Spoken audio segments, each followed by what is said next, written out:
سیاحت کی فروغ کے لیے محکمہ سیاحت خیبر پختونخوا اور Aga Khan rural support programme Chitral میں سرگرم ہو گئے۔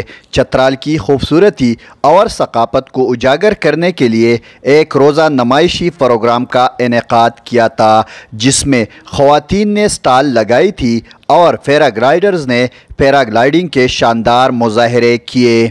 ٹورزم کو پروموٹ کرنے کے لیے اس کو کر رہے ہیں اور میں 2009 سے اس کو کر رہا ہوں۔ ہم ٹینڈم فلائٹ کر رہے ہیں، جو سیاحوں کو لے کے ہم ٹینڈم فلائٹ کرتے ہیں۔ خواتین کو موقع دیے۔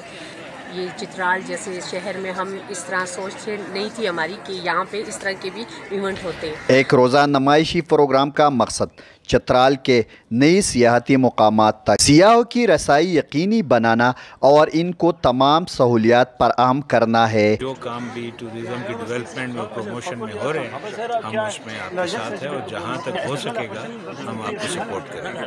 محکمہ سیاحت خیبر پختونخوا کے اعداد و شمار کے مطابق رواں سال 5 لاکھ سے زائد سیاحوں نے چترال کا رخ کیا ہے۔ ناصر زادہ، آج نیوز، چترال۔